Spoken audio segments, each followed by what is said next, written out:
Hello नमस्कार दोस्तों। Good morning. सभी का स्वागत है सक्षम योजना की एक और लेटेस्ट अपडेट में। दोस्तों आज की जो अपडेट की सेंड की है आरिफ अहमद जी ने, जो कि निमकाना कुचाना मेवात से हैं। तो यहाँ पे जो लेटेस्ट अपडेट आई है वो एक बार आप पढ़ के सुना देते हैं भाइयों को। जो कि दोस्तों बहुत ही ज़बरदस्त न्यूज़ आई है आज के न्यूज़पेपर में। हिसार 30 अप्रैल, जो कि रोजगार विभाग ने सक्षम युवाओं के अप्रैल महीने के मानदेय पर कैंची चलाने की तैयारी शुरू कर दी है। कई जिलों में इसके लिए विभाग ने लेटर भी जारी कर दिया है, जैसा कि मैंने वीडियो बना करके बताया भी था आप लोगों को। विभिन्न विभागों में घंटे के हिसाब से कार्यरत इन सक्षम युवाओं को अप्रैल महीने का मानदेय नहीं मिल पाएगा। ऐसे में दोस्तों मुझे एक बार ये कमेंट करके बताएं कि जिन लोगों ने वर्क किया था क्या उनकी अटेंडेंस अप्रूव हुई है या नहीं हुई है। फिलहाल प्रदेश में 1,03,384 बेरोजगारों को सक्षम योजना के तहत कार्य दिया हुआ है, जिसमें से 31,005 युवा सक्षम कार्य कर रहे हैं। विभिन्न सरकारी विभागों में सर्वे व अन्य कार्यों पर लगे इन सक्षम युवाओं की अप्रैल महीने की हाजिरी जीरो करने का आदेश जारी किया गया है।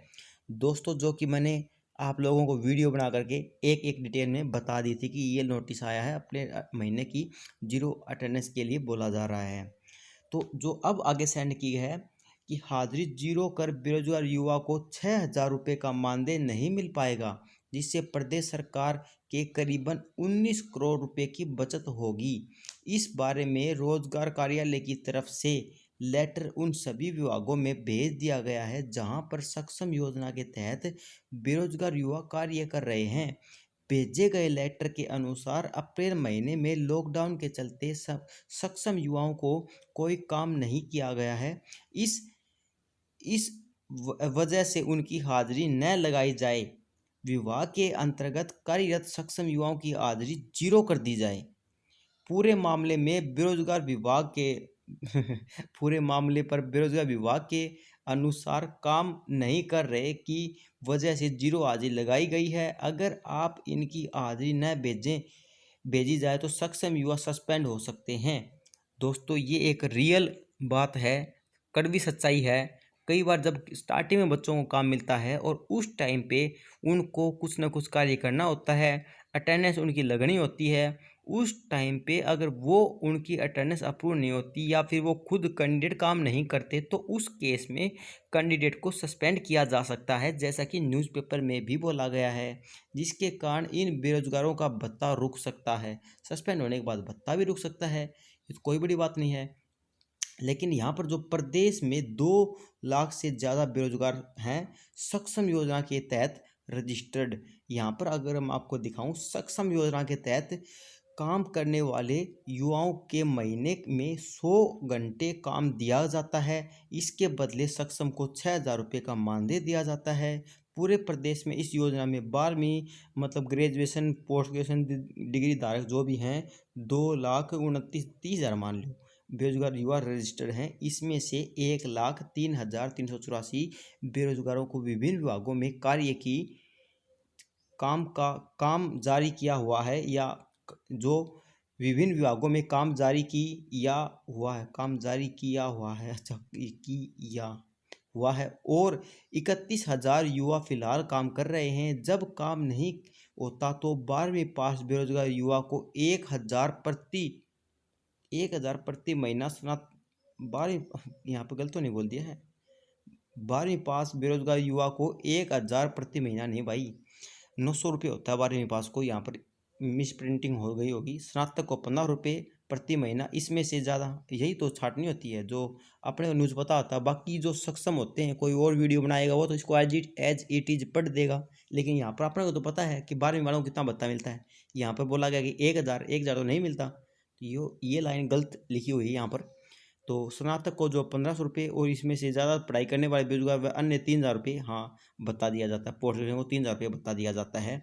6,000 रुपये प्रति युवा का नुकसान हो रहा है इसमें, ऐसा बोला जा रहा है। लेकिन जो एक न्यूज़ और आई है वो इसमें आई है।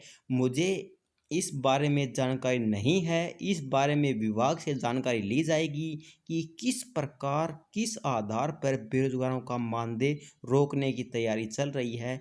जिन जिलों में आदेश जारी किया गया है, वहाँ के रोजगार अधिकारी से इस बारे में पूछा जाएगा। ये बात बोली है नीचे अखबार के अनुसार अनूप धानक, जो कि राज्य मंत्री रोजगार विभाग के हैं हरियाणा से।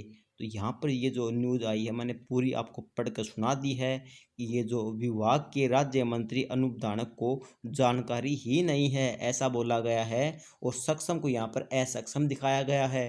रोजगार विभाग 30,000 सक्षम युवाओं के 19 करोड़ के मानदेय पर चलाएगा कैंची, जो कि लगभग चलाई जा चुकी है या फिर चलाएगा। इस केस में बहुत सारे जो अप्रैल मंथ की अटेंडेंस थी, वो किसी की भी नहीं, मार्च की जो भी थी, तो अप्रैल, इस साल के 30 अप्रैल तक जो भी है, वो जो 1 महीने की अटेंडेंस थी, वो बच्चों की नहीं लग पा रही है। उस केस में बोला जा रहा है कि लॉकडाउन था, उस केस में ऐसे हाजिरी नहीं लग रही, अप्रैल मंथ में ऐसा हो गया था, ऐसा हो गया था। उस केस में भाई बहुत सारे सक्षम युवाओं की हाजिरी नहीं लगने के कारण अखबार के तहत बताया जा रहा कि 19 करोड़ का फ़ायदा होने वाला है।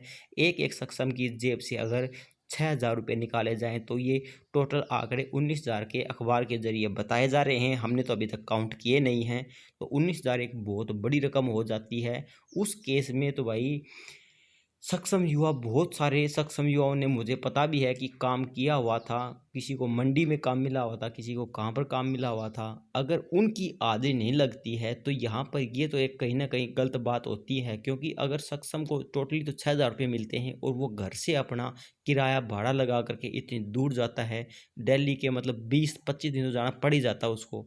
तो दिल्ली का अगर 100 रुपये 50 रुपये भी किराया भाड़ा लगा है, तो उसके आखिरी में 4,000, 4,500 या 3-3.5 हज़ार रुपये, ये 1,000 रुपये बचे हैं और कुछ नहीं बचा सक्षम का, सिर्फ या फिर बचा है तो भत्ता 1,500 या 3,000 या फिर 900। उसके अलावा सक्षमों के पास कुछ भी नहीं बचता, जो कि इस अखबार में भी दर्शाया गया है, कैसे क्या क्या बताया गया है। तो सभी को जो भी है अपने अनुसार अपना अपना चेक करते रहिएगा। किसी प्रकार की कोई दिक्कत आए तो हमें कमेंट बॉक्स में ज़रूर बताना। बाय द वे, जो सक्षम युवा हैं वो अपनी अटेंडेंस, जिसने काम किया है वो अपनी अटेंडेंस ज़रूर फिल करे, क्योंकि ये तो एक रूल है, जो जितना काम करेगा उतनी अटेंडेंस बिल्कुल भरेगा। क्योंकि डिपार्टमेंट के पास भी लेखा जोखा होता है कि इस सक्षम ने इतना काम हमारे पास किया है, और आपके पास भी प्रूफ होता है, क्योंकि डिपार्टमेंट बाकायदा खुद आपकी गवाही दे सकता है कि देखो सर, हमने तो इतना काम किया, आपके पास ही आए थे। और डिपार्टमेंट भी बोलेगा हाँ भाई, तू तो हमारे पास आया था। झूठ तो कोई नहीं बोलेगा। सब कुछ झूठा है, वाह बात तो अलग होती है यार।